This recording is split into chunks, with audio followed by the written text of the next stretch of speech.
The Arabian Nights, 1001 Night, the history of Prince Codadad. So I continue.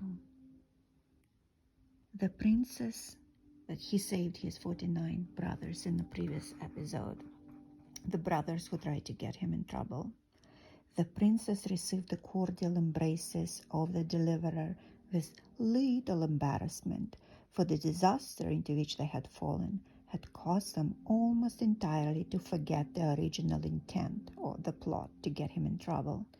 Satisfied with expressing in proper terms the obligation and gratitude toward Codadad, they now joined eagerly in his survey of the castle, where upon examination they found an extraordinary variety and wealth of booty, consisting for the most part of merchandise which the black monster had pillaged from passing caravans, some of it actually belonging to those whom Codadad had so recently rescued.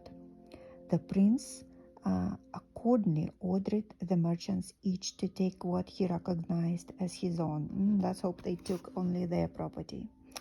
And this being done, he divided the rest equally between them. So nice.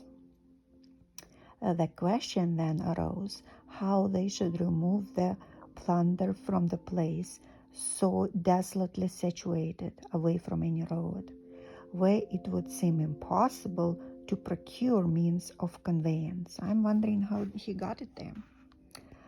But on a further search, they found not only the camels of the merchants, but also the horses on which the princes of Haran, all these 49 princes, had ridden. And as at their, hope they were still all right, the horses, as at their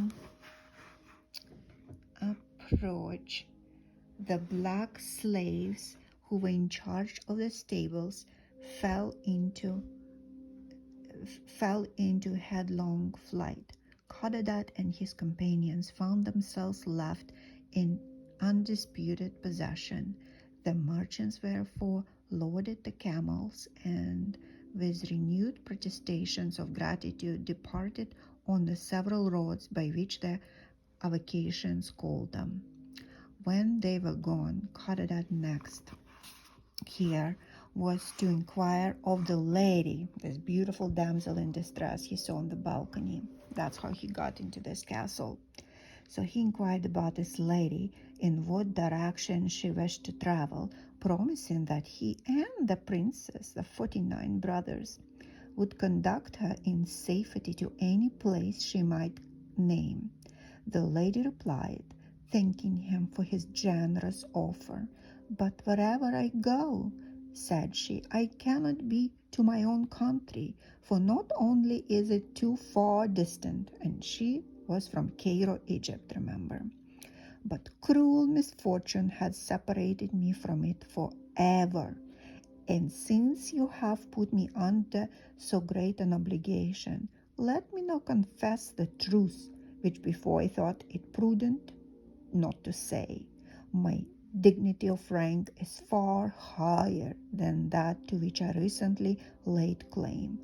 In me you behold a king's daughter. So she is a king's daughter. She's a princess. And if it will interest you to hear the story of my misfortunes, sure, I shall be happy to recount it, assured of the lovely sympathy of her auditors. She began as follows. My father was the king of a city among the isles named Derbar, and I was his only child. For in spite of his many prayers directed to that end, heaven had not granted him a son. And for this cause, though he bestowed upon my education all imaginable care, the sight of me remained displeasing to him. He wanted to have a son, and she was a girl. In order to better to forget his sorrow, he spent his days in hunting, and so he chanced on the event which led to all this misfortune. For one day, as he was riding unattended in the forest, night overtook him, and he knew not which way to turn. So he got lost in the dark in the forest while hunting. Presently in the distance he perceived a light, and advancing towards it, he came upon a building which belonged to a monstrous black guy again. Look what they say. And hearing cries issuing from it, my father alighted. In the farther corner, so he thought it's a good idea to get involved, basically. Such a nice guy.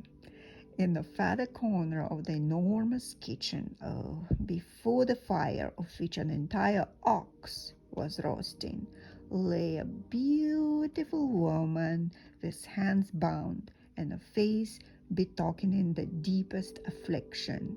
So there was another damsel in distress.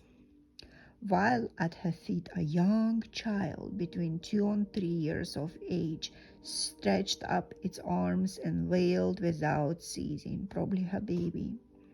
And as soon as the lady observed my father, she cried out, imploring him to help her.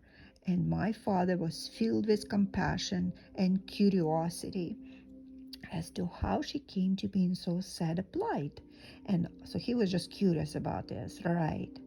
And after he had cut her bonds, she told him that she had been the wife of the chief of the Saracens, in whose service was an enormous black guy of great strength in a position of trust. So this monster was employed by her by her husband. This, however, he had shamelessly betrayed, for having conceived the violent passion of his master's wife, he first persuaded the chief into an expedition which terminated in his death. So now her husband is dead. And then returning in haste, carried away by force not only the lady, but her child also. But by the will of Allah, her strength had sufficed to oppose the will of this black guy, who every day after he had eaten and drunk, turned and addressed her, saying, "Charming princess, why will you not accept the good things that are within your reach?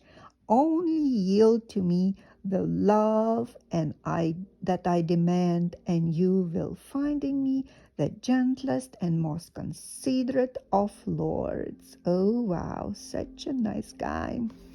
That's a true love.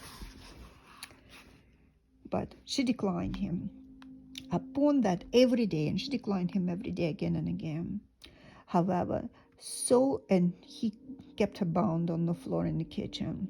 Upon that every day, however, so great had been the lady's loathing that she had been unable to refrain from crying out, "Vile monster!